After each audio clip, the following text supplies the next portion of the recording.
नमस्कार विद्यार्थी मित्रांनो, माझी थोडक्यात ओळख करून देतो. माझे नाव शेकडे संजय काकासाहेब. मी हिंदशाह मंडळाचे सीताराम साडा विद्यालय बागडपट्टी येथे उपशिक्षक म्हणून कार्यरत आहे. तर आज आपण प्रकरण 10वे सशस्त्र क्रांतिकारी चळवळ या पाठाचा उर्वरित भाग पाहणार आहोत. आता खुदिराम बोस पोलिसांच्या हाती लागले. थोडासा फीडबॅक घेऊ, मागचा भाग थोडासा घेऊ, म्हणजे तुमच्या पुढे लक्षात येईल.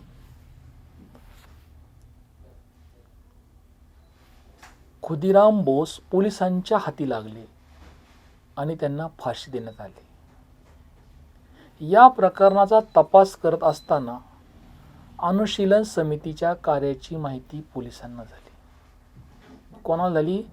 अनुशीलन समितीच्या कार्याची माहिती पोलिसांना झाली. त्यांनी या संघटनेच्या सदस्यांची काय केली? धरपकड सुरू केली. काय केली? या संघटनेशी संबंधित जे लोक होते, जे कार्यकर्ते होते, त्यांची काय केली? ब्रिटिश पोलिसांनी धरपकड सुरू केली. अरविंद घोष यांनाही अटक करण्यात आली. अरविंद घोष यांनाही काय केली? अटक करण्यात आली. आणि अरविंद बाबूंचा संबंध बॉम्ब तयार करण्याशी जोडण्यात सरकारला अपयश आल्याने त्यांना न्यायालयाने निर्दोष सोडले. बॉम्ब तयार करण्याशी जोडण्यात आल्याने पण सरकारला त्यामध्ये काय आलं? अपयश आलं. आणि मग न्यायालयाने त्यांना काय केलं? निर्दोष सोडलं.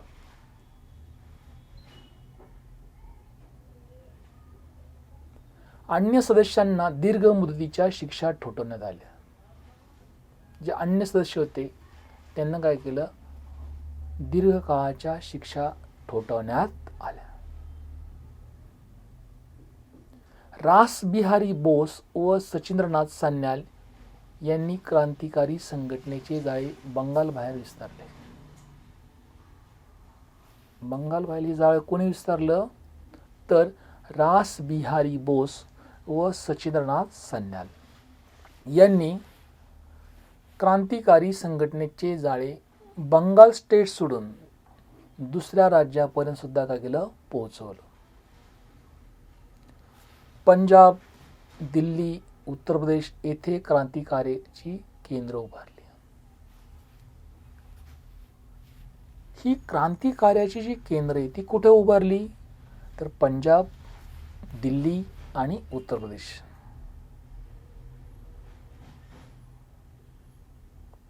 व्हाईसरॉय लॉर्ड हार्डिंगवर बॉम्ब फेकण्याची धाडसी कृत्य रासबिहारी व त्यांच्या सहकार्याने केली. व्हाईसरॉय लॉर्ड हार्डिंग वर जो बॉम्ब फेकला ते धाडसी कृत्य कोणी केलं? आदरणीय रासबिहारी बोस व त्यांच्या सहकार्याने. पण या हल्ल्यातून लॉर्ड हार्डिंग वाचला. काय झाला? या हल्ल्यातून व्हाईसरॉय लॉर्ड हार्डिंग कायला वाचला. आणि मद्रास प्रांतात क्रांतिकार्य चालू होते. कोणत्या प्रांतामध्ये? मद्रास प्रांतात. व वाची अय्यर या क्रांतिकाऱ्यांनी या ब्रिटिश अधिकाऱ्याला काय केलं? ठार केलं. आणि त्यानंतर त्याने स्वतःवर काय केली?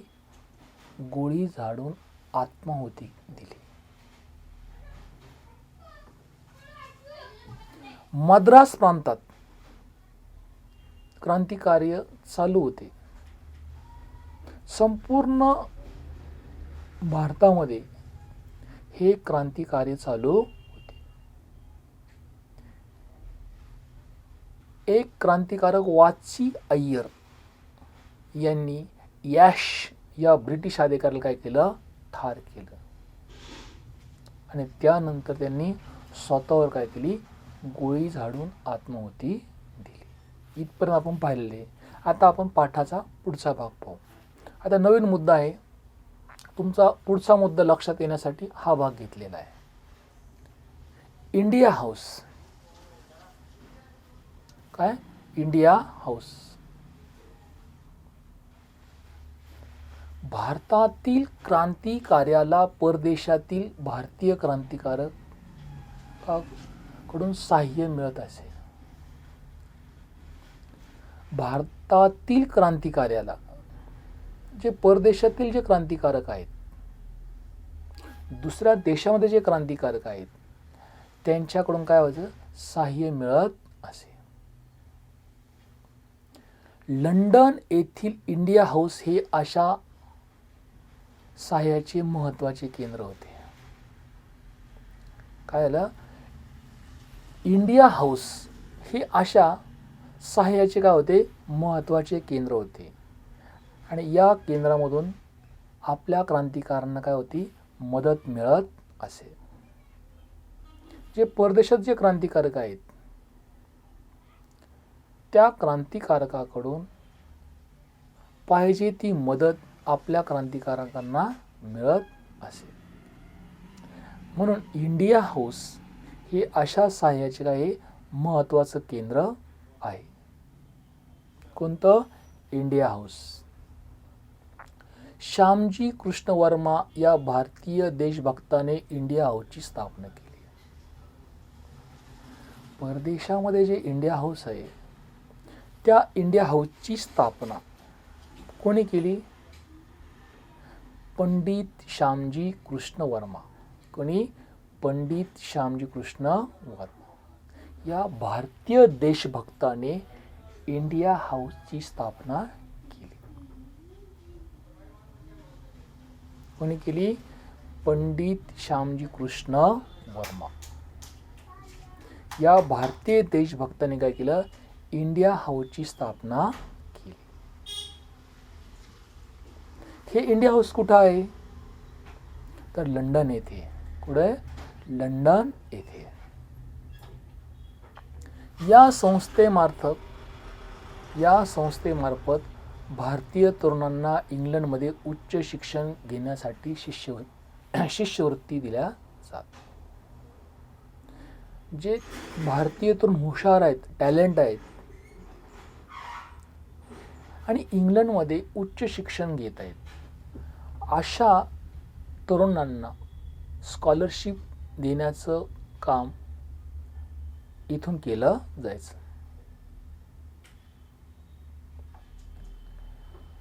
अशा भारतीय तरुणांना इंग्लंडमध्ये उच्च शिक्षण घेण्यासाठी शिष्यवृत्त्या दिल्या जायच्या. असेच स्वातंत्र्यवीर सावरकरांना अशी शिष्यवृत्ती मिळाली होती. कोणाला मिळाली होती? स्वातंत्र्यवीर सावरकरांना.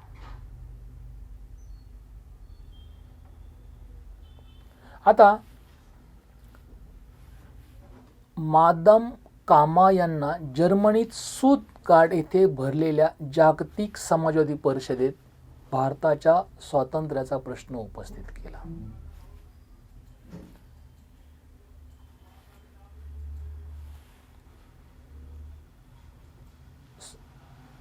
सुटगार्ट येथे भरलेल्या समाजवादी परिषदेत, कुठे? समाजवादी परिषदेत भारताच्या स्वातंत्र्याचा, कुठला? भारताच्या स्वातंत्र्याचा प्रश्न उपस्थित केला होता. कोणी केला? मादाम कामा यांनी. हे ठिकाण कुठं आहे? जर्मनीमध्ये. कुठं आहे? जर्मनीमध्ये. काय प्रश्न उपस्थित केला? तर भारताला स्वातंत्र्य मिळाले पाहिजे. काय झालं पाहिजे? भारताला स्वातंत्र्य मिळाले पाहिजे. हा प्रश्न काय केला? जर्मनीमध्ये जे तुटगाड येथे भरलेले जागतिक समाजवादी परिषद जी होती, त्यामध्ये काय केला? मादाम कामा यांनी हा प्रश्न उपस्थित केला. आणि याच परिषदेत त्यांनी भारताचा ध्वज फडकवला. काय केलं? याच परिषदेत त्यांनी काय केला? भारताचा ध्वज फडकवला. आता इंडिया हाऊसशी निगडीत असलेला दुसरा क्रांतिकारक दुसरा क्रांतिकारी म्हणजे मदनलाल धिंग्रा. आता इंडिया हाऊसशी रिलेटेड एकदम क्लोज असा निगडीत असलेला दुसरा क्रांतिकारी म्हणजेच मदनलाल धिंग्रा. आदरणीय मदनलाल धिंग्रा.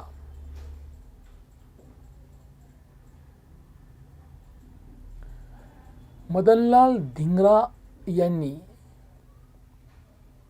हे तरुण होते आणि त्यांनी कर्झन वायली या इंग्रज अधिकाऱ्याला काय केले, ठार केले. त्याबद्दल मदनलाल धिंग्रा यांना फाशी देण्यात आली.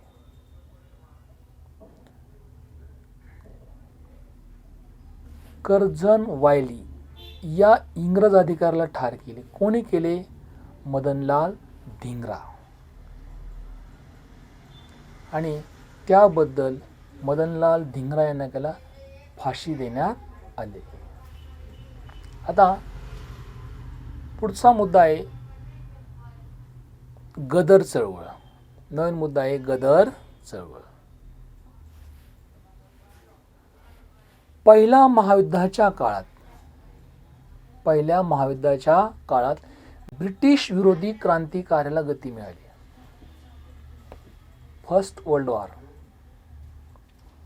पहिल्या महायुद्धाच्या काळात ब्रिटिश विरोधी क्रांतिकार्याला काय गती मिळाली. ब्रिटिशांच्या शत्रूची मदत घेऊन भारतामध्ये सत्तांतर घडून आणता येईल, भारतीय सैनिकांची या प्रयत्नात साथ घेता येईल असे क्रांतिकारकांना वाटत होते. पहिल्या महायुद्धाच्या काळात ब्रिटिश विरोधी क्रांतिकार्याला खूप स्पीड मिळाला, खूप वेग मिळाला, गती मिळाली. ब्रिटिशांचे जे शत्रू आहेत, इंग्रजांचे जे शत्रू आहेत, त्या शत्रूंची मदत घ्यायची. कोणाची मदत घ्यायची? ब्रिटिशांच्या शत्रूंची मदत घ्यायची आणि भारतामध्ये काय करायचं, सत्तांतर घडवून आणायचं, असा क्रांतिकारकांचा विचार होता. तसेच भारतीय सैनिकांची सुद्धा या प्रयत्नात काय करता येईल, आपल्याला मदत घेता येईल, साथ घेता येईल असे क्रांतिकारकांना वाटत होते.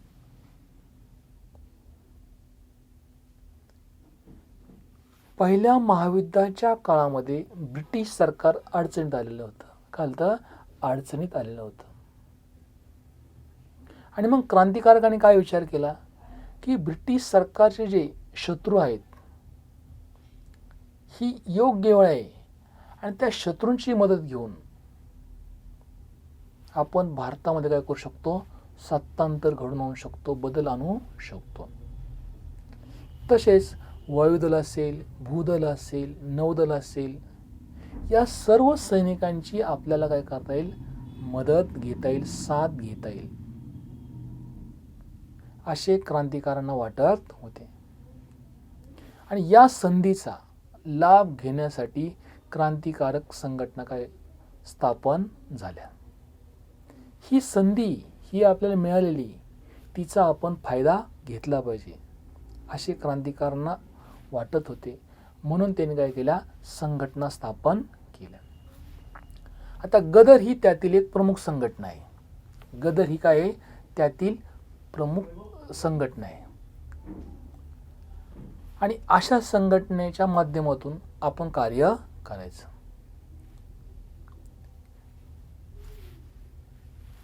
आता गदर ही त्यातील एक होती, मुख्य संघटना होती. अमेरिका, कॅनडा येथील भारतीयांनी गदर या संघटनेची स्थापना केली होती.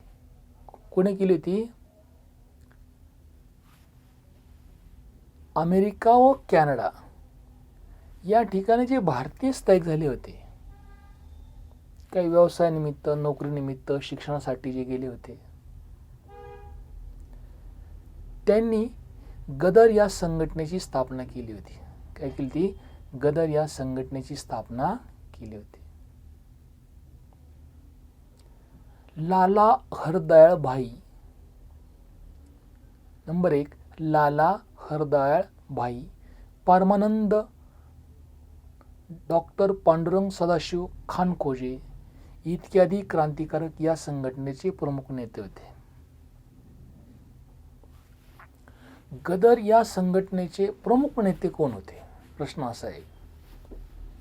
गदर या संघटनेचे प्रमुख नेते कोण होते? तर लाला हरदयाळ भाई. कोण? लाला हरदयाळ भाई. परमानंद डॉक्टर पांडुरंग सदाशिव खानखोजे. परमानंद, नंतर डॉक्टर पांडुरंग सदाशिव खानखोजे इत्यादी क्रांतिकारक या संघटनेचे काय होते? प्रमुख नेते होते. इथपर्यंत समजलं. आता गदर या शब्दाचा अर्थ काय? गदर या शब्दाचा अर्थ काय? तर गदर म्हणजे विद्रोह. गदर म्हणजे विद्रोह. गदर हे या संघटनेच्या मुखपत्राचे नाव होते. काय होते? मुखपत्राचे नाव होते. गदर हे या संघटनेच्या मुखपत्राचे काय होते? नाव होते. आणि या मुखपत्रातून ब्रिटिश राजवटीचे भारतावरील दुष्परिणाम विशद करण्यात येत. या मुखपत्रातून काय केलं जायचं? ब्रिटिश राजवटीचे भारतावर काय जे दुष्परिणाम झालेले आहेत ते विशद करण्यात येत असे. भारतीय क्रांतिकारकांच्या 600 भारतीय क्रांतिकारकांच्या धाडसी कृत्यांची माहिती सांगितली जाईल.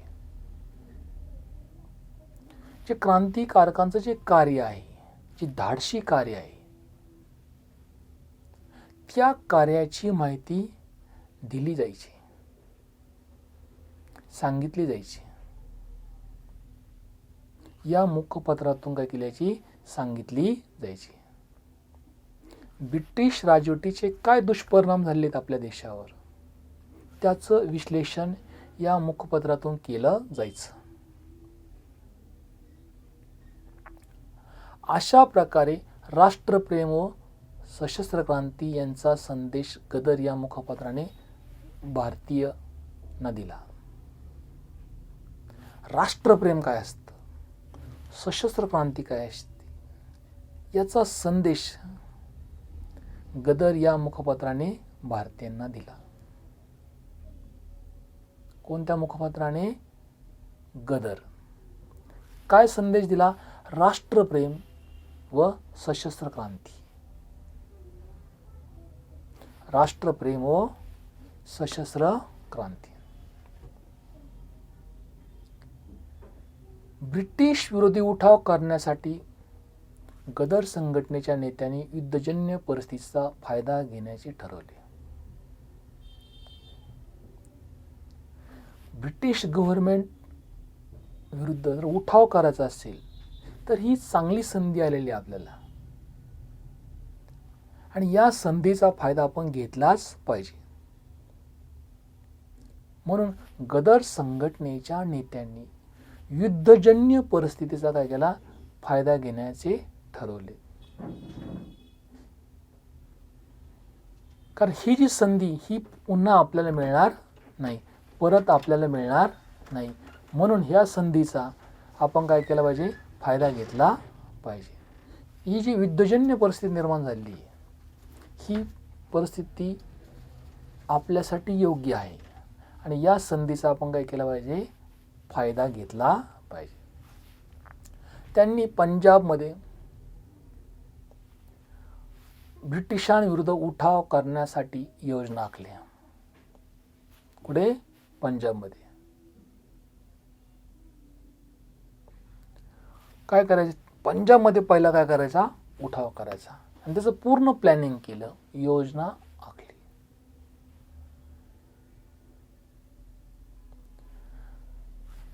लष्करामधील भारतीय सैनिकांना उठावात सामील होण्यासाठी उद्युक्त केले. ब्रिटिश आर्मीमध्ये ब्रिटिश लष्करामध्ये जे भारतीय सैनिक आहेत, कोण आहेत? भारतीय सैनिक. या सैनिकांना उठावात सामील होण्यासाठी उद्युक्त केले. तुम्ही आम्हाला मदत करा असे आवाहन त्यांना केले.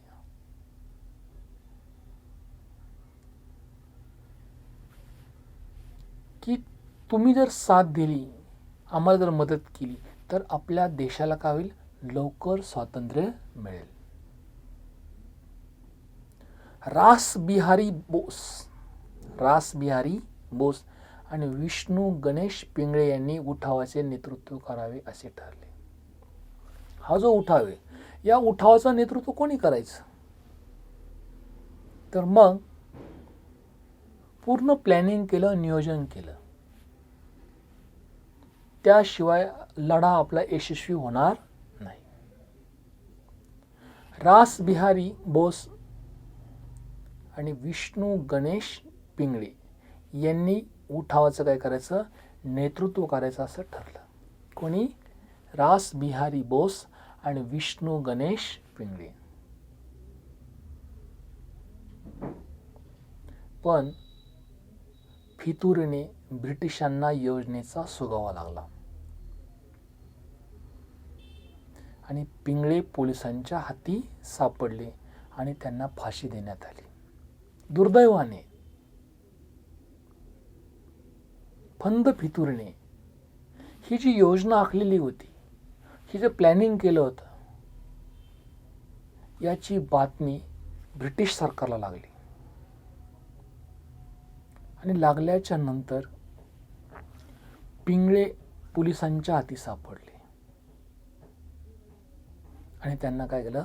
फाशी देण्यात आली. रासबिहारी बोस मात्र निसटून जाण्यात यशस्वी झाले. रासबिहारी बोस मात्र निसटून जाण्यात काय यशस्वी झाले आणि जपानमध्ये जाऊन त्यांनी आपले क्रांतिकार्य सुरू ठेवले. कोणत्या देशात त्यांनी आपलं क्रांतिकार्य सुरू केलं? जपानमध्ये. कोणी केलं? रासबिहारी बोस. कोण? रासबिहारी बोस. कोणत्या देशामध्ये? तर जपानमध्ये जाऊन त्यांनी आपले क्रांतिकार्य पुन्हा सुरू ठेवले. युद्ध काळात परदेशातही अन्यत्र क्रांतिकारी चळवळ कार्यरत होती.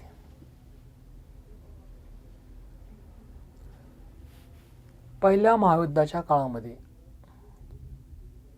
अन्य ठिकाणी सुद्धा क्रांतिकारी चळवळी चालू होत्या. क्रांतिकारी चळवळ कार्यरत होत्या. बर्लिनमध्ये वीरेंद्रनाथ चट्टोपाध्याय, भूपेन दत्त आणि हरदयाळ यांनी जर्मन परराष्ट्र खात्याच्या सहकार्याने ब्रिटिश विरोधी योजना आखल्या. बर्लिनमध्ये वीरेंद्रनाथ चट्टोपाध्याय,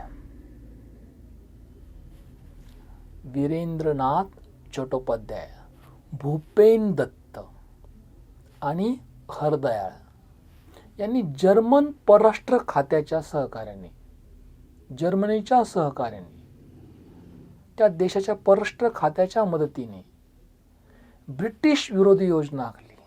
काय केली? ब्रिटिश विरोधी योजना आखली. आणि सन 1915 मध्ये प्रताप बरकतुल्ला व ओबिदुल्ला सिंधी यांनी काबूलमध्ये स्वतंत्र भारताच्या हंगामी सरकारची स्थापना केली होती. सन 1915 मध्ये महेंद्र प्रताप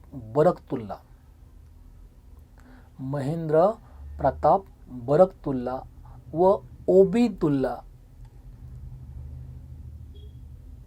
सिंधी यांनी काबूलमध्ये काय केलं? स्वतंत्र भारताच्या हंगामी सरकारची स्थापना केली होती. कुठे केली हंगामी सरकारची स्थापना? काबूलमध्ये. किती साली केली? 1915 साली. कोणी केली? महेंद्र प्रताप बरकतुल्ला व ओबीदुल्ला सिंधी. विद्यार्थी मित्रांनो, पाठाचा भाग संपलेला आहे. उर्वरित भाग आपण नंतरच्या तासाला घेऊ. धन्यवाद.